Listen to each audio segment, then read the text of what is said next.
الحمد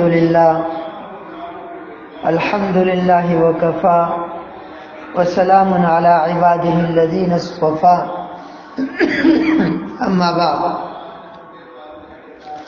باب الجماعت وفضلها، یہ باب باجماعت نماز پڑھنے کی فضیلت کے بیان میں ہے۔ قرآن کریم میں بھی ایک جگہ اللہ تبارک و تعالیٰ کا فرمان ہے وَارْكَعُوا مَعَ الرَّاكِعِينَ، رکوع کرنے والوں کے ساتھ رکوع کرو۔ اس سے جماعت پر استدلال کیا جا سکتا ہے کہ جماعت کے ساتھ نماز پڑھنے والے جب نماز پڑھیں تو تم بھی اس کے ساتھ جماعت کے ساتھ نماز پڑھنے والے، نماز کو ادا کرنے والے بنو۔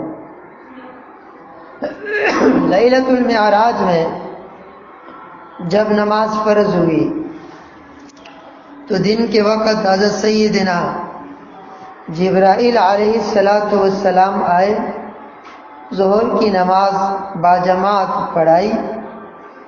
نماز جماعت کے ساتھ کب مشروع ہوئی ہے؟ اب اس میں علماء کی دو جماعتیں ہیں، دو رائے ہیں۔ ایک رائے اور ایک جماعت کا کہنا تو یہ ہے کہ جماعت سے نماز کی مشروعیت مکہ مکرمہ میں ہوئی ہے ہجرت سے پہلے۔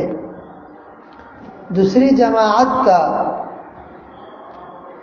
خیال ہے کہ اس کی مشروعیت مدینہ منورہ میں ہوئی ہے، یعنی ہجرت کے بعد۔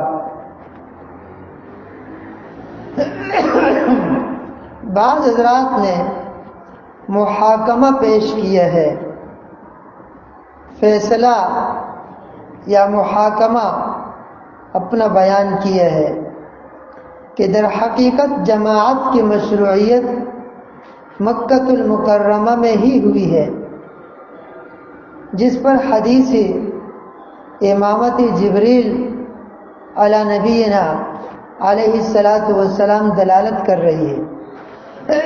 لیکن جماعت کا ظہور اور اس پر ہمیشگی، مداومت، مواظبت یہ مدینہ المنورہ میں ہوئی ہے، اور وجہ اس کی یہ ہے کہ کفار کے غلبے کی وجہ سے مکہ میں کھل کر جماعت کرانا، جماعت کے ساتھ نماز کو ادا کرنا کوئی آسان کام نہیں تھا۔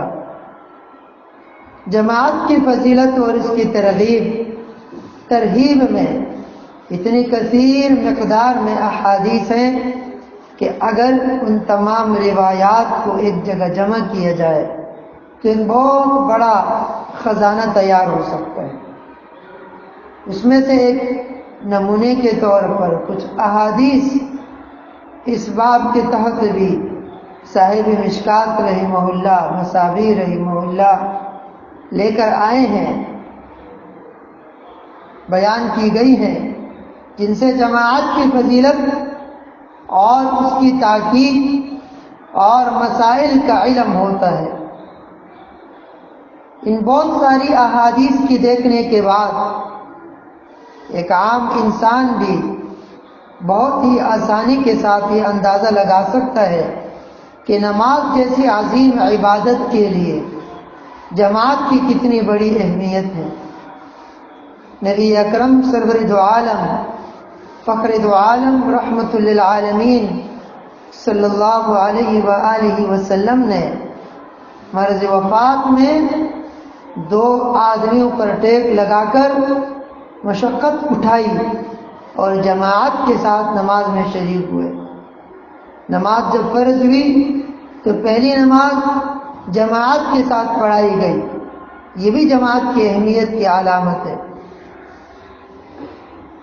اب ایک مسئلہ ہے کہ جماعت فرض ہے، واجب ہے، سنت ہے، کیا ہے؟ اس کو بھی سنیے۔ اس بات پر تو سب کا اتفاق ہے کہ مردوں کے لیے جماعت کے ساتھ نماز پڑھنا اکیلے نماز پڑھنے سے کئی گنا زیادہ افضل ہے۔ بلا عذر، بغیر کسی شرعی عذر کے جماعت کو چھوڑنا اچھی بات نہیں ہے، غلط بات ہے، بری بات ہے۔ اور اس بات پر بھی امت کا اتفاق ہے کہ بعض کچھ ایسے اعذار بھی ہیں جن کی وجہ سے جماعت کو چھوڑنا، ترک کرنا جائز ہے۔ وہ اعذار فقہا میں سے اور مجتہدین میں سے ہر فقی اور مجتہد نے اپنے اپنے فقہ کے اندر اپنے اس کے مطابق لکھے ہیں، بیان کیے ہیں۔ لیکن اگر کوئی شرعی عذر نہ ہو تو اس وقت جماعت کا حکم کیا ہے؟ اس میں علماء کا اختلاف ہوا ہے۔ شوافی کا مختار اصح قول یہ ہے کہ فرض نماز کے لیے جماعت فرض کفایہ ہے۔ محققین شوافی اسی کو ترجیح دیتے ہیں، لیکن شوافی کا مشہور قول یہ ہے کہ جماعت سنت مؤکدہ ہے۔ امام مالک رحمۃ اللہ علیہ کے یہاں جماعت سنت ہے۔ امام احمد ابن حنبل رحمۃ اللہ علیہ کے یہاں جماعت کے ساتھ نماز پڑھنا فرض عین ہے، لیکن نماز کے لیے شرط نہیں ہے، لہذا تنہا نماز پڑھنے والے کی نماز ہو جائے گی مگر گناہگار ہوگا۔ اور اہل ظواہر کے نزدیک فرض نماز کے لیے جماعت کرنا شرط کی درجے میں ہے۔ بغیر عذر کسی نے جماعت کے بغیر نماز ادا کی تو نماز نہیں ہوگی، یہ ان کا کہنا ہے۔ احناف کی کتابوں سے معلوم ہوتا ہے کہ جماعت کے بارے میں ان حضرات کے ہاں دو قول ہیں۔ ایک قول بھی یہ ہے کہ جماعت واجب ہے، اور دوسرا قول یہ ہے کہ سنت مؤکدہ ہے، جو واجب کے قریب قریب ہوتا ہے۔ وجوب کا قول راجح ہے۔ ہمارے مشہور محقق حنفی عالم علامہ ابن حمام رحمۃ اللہ علیہ نے لکھا ہے کہ ہمارے اکثر مشائخ کا مسلک یہی ہے کہ جماعت واجب ہے، اور اس پر سنت کا اطلاق جو کیا گیا ہے وہ اس وجہ سے ہے کہ یہ سنت سے ثابت ہے، یعنی خود جماعت سنت نہیں ہے بلکہ جماعت کا ثبوت سنت یعنی احادیث مبارکہ سے ہے۔ بعض احناف نے سنت کا فتویٰ دیا ہے، متقدمین احناف سنت کے قائل ہیں۔ پھر اس کے اوپر چونکہ طویل اختلاف ہوا ہے اور متفرق اقوال ہیں، اس کے بارے میں بعض کے محققین اور علم کے گہرائی رکھنے والے حضرات، جس میں سے شاہ انور شاہ کاشمیری رحمۃ اللہ علیہ وغیرہ ہیں، ان حضرات نے ایک محاکمہ اور فیصلے کے طور پر ایک بات ارشاد فرمائی ہے کہ یہ اختلاف حقیقت میں تعبیر کا اختلاف ہے، معال کے اعتبار سے، معال انجام کار کے اعتبار سے اتنا بڑا اختلاف نہیں ہے۔ وجہ یہ ہے کہ احادیث میں جماعت سے نماز نہ پڑھنے کے بارے میں بڑی سخت وعید آئی ہے۔ بعض روایت میں ہے کہ اذان سننے کے بعد جماعت میں حاضر نہ ہونے والے کی نماز نہیں ہوتی۔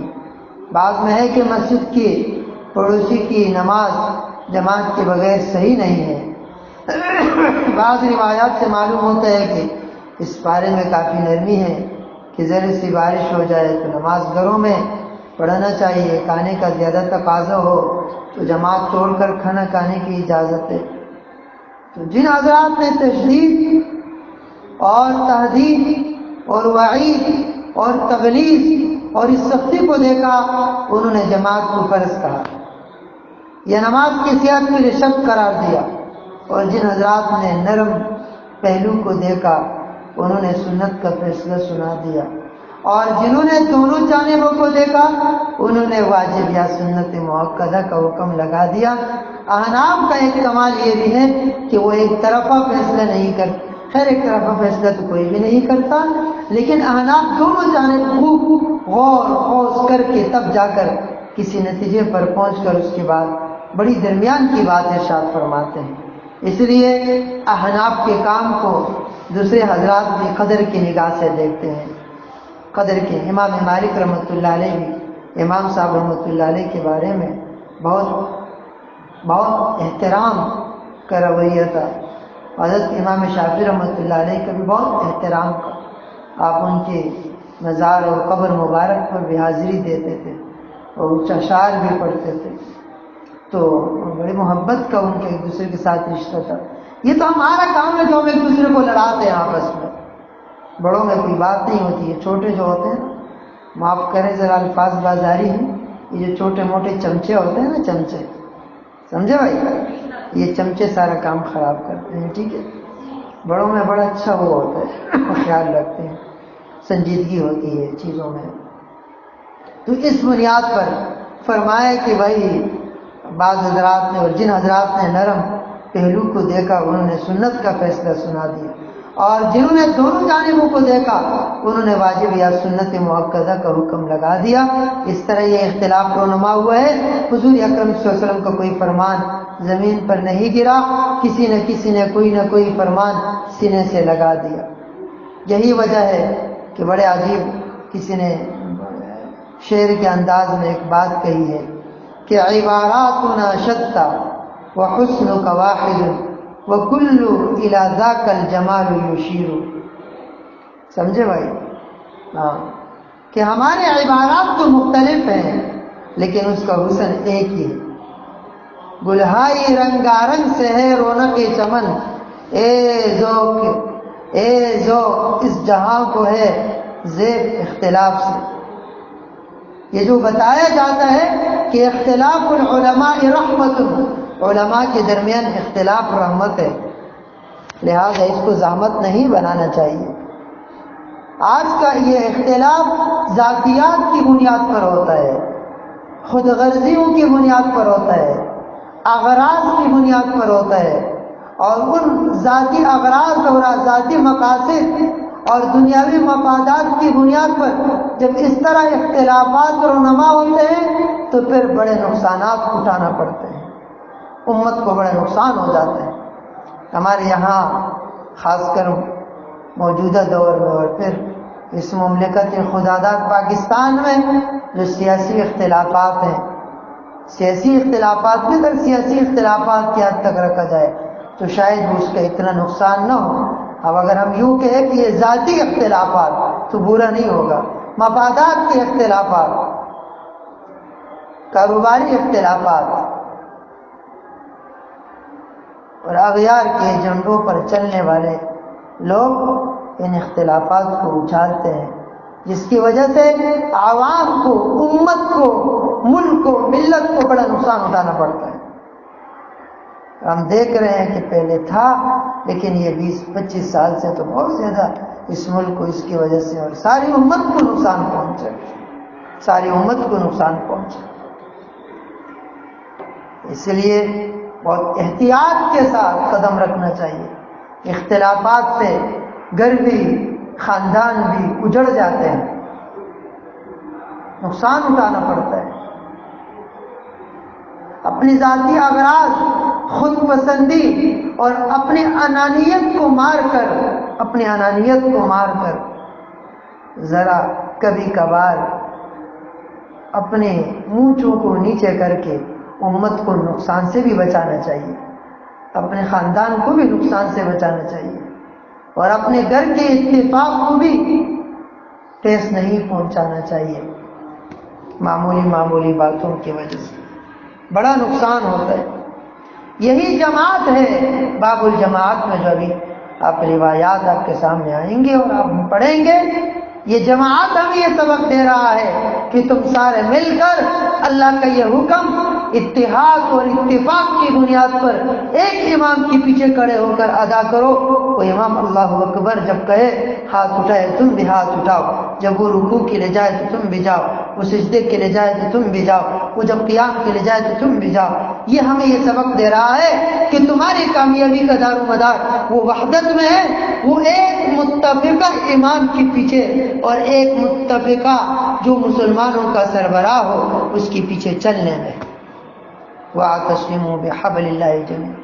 وَلَا تَنَازَعُوا فَتَفْشَلُوا، تم آپس میں جھگڑے اور اختلافات نہ کرو ورنہ یہ اختلافات تمہاری ہواؤں کو اکھیڑ دے گا، بے خونی کر دے گا تمہاری۔ وَتَذْهَبَ رِيحُكُمْ، اصبروا، صبر کرو۔ بڑا نقصان اٹھایا امت نے اختلافات کی وجہ سے، اس لیے وحدت امت کے لیے فکر کرو، اپنے گھر میں جہاں کہیں تم سے ہو سکے بات کرنے کا تمہیں موقع ملے، مل جل کر دین کی خدمت اور امت کی رہنمائی کرنی چاہیے۔ تفریق میں اور جماعتیں بنانے میں کوئی فائدہ نہیں دیکھا اب تک، نقصان کے سوا کچھ بھی نہیں، امت کی تقسیم سے نقصان ہوا ہے۔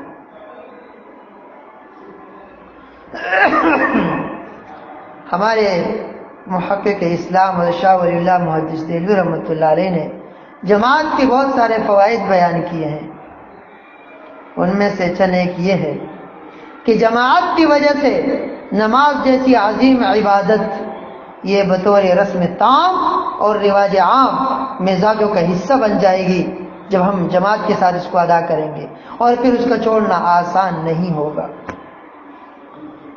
دوسرا فائدہ، عوام الناس اور خواص ایک دوسرے کے سامنے نماز ادا کریں گے، علماء ہوں گے، وہ عوام کی غلطیوں کو دیکھ کر اصلاح کریں گے، اور جو لوگ نماز کے مسائل نہیں سمجھتے وہ دیکھ کر یا سن کر سیکھ لیں گے۔ اور ایک فائدہ یہ ہوگا کہ بے نمازی بے نقاب ہو جائیں گے، کیونکہ جو مسجد میں جماعت میں نہیں ہے سمجھ لو وہ نمازی نہیں ہے۔ آج کل اللہ معاف کرے علماء چونکہ علم سے وابستہ لوگ ہیں، ہم لوگ مدارس سے وابستہ لوگ ہیں، لوگوں کا ہمارے اوپر بڑا اچھا گمان ہے، ہمارے علماء بھی جماعت کے ساتھ نماز کی ادائیگی کا اہتمام نہیں کرتے ہیں۔ ہائے ہائے اللہ۔ فقیہ ہند اور امام ابو حنیفہ ہند حضرت رشید احمد گنگوئی رحمۃ اللہ علیہ کے بارے میں آتا ہے کہ آخری وقت میں قیام کے ساتھ نماز پڑھنا مشکل ہو گیا تھا، لیکن اس کے باوجود یہ عالم تھا کہ دو آدمیوں کے سہارے پر کھڑے ہو کر وہ جو ہے نا قیام بھی فرمایا کرتے تھے اور جماعت کے ساتھ نماز کا اہتمام بھی کیا کرتے تھے۔ ہمارے یہاں تو بانا چاہیے، بانا نہ بھی ہو تو تھوڑا سا اور کھینچتان کے اپنے مطلب کی مفتی کو تلاش کر کے پوچھا جاتا ہے، اور آج کل مفتیان تو بہت ہیں، مفتیوں کا بھی یہ رویہ ہے کہ بس آدمی میرا معتقد بن جائے اور مجھ سے تعلق والا بن جائے، اور تو بس وہ پھر اس کو آسانیاں ڈھونڈ کر بتاتا ہے۔ ہر آدمی کوشش کرتا ہے کہ بس بھائی ٹھیک ہے عذر ہے تو بیٹھ کر پڑھ لو، نہیں کرسی پر بیٹھ کر نماز پڑھے گا۔ اہل بریلویوں میں سے حضرت مفتی منیب الرحمان صاحب ابھی حال میں بیمار ہوئے ہیں، اور ان کی ایک تصویر میں نے دیکھی ہاسپٹل میں، اس انہوں نے یہ کمال کر دیا ہے کہ عمر بھی ان کی 75 سال سے کچھ اوپر ہے، 80 سال کے قریب ہے، بیمار ہے ہاسپٹل میں ہے، لیکن اس کے باوجود ماشاءاللہ بڑی ہمت کر کے انہوں نے نماز پڑھی ہے، بیٹھ کر پڑھی ہے اور زمین پر بیٹھ کر پڑھی ہے، کرسی میں نہیں پڑھی۔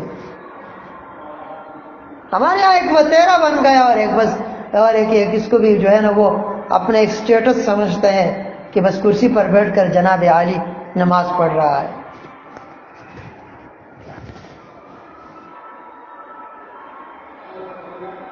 بہرحال فائدہ ہے جماعت کے ساتھ نماز پڑھنے میں کہ بے نمازی بے نقاب ہو جائیں گے۔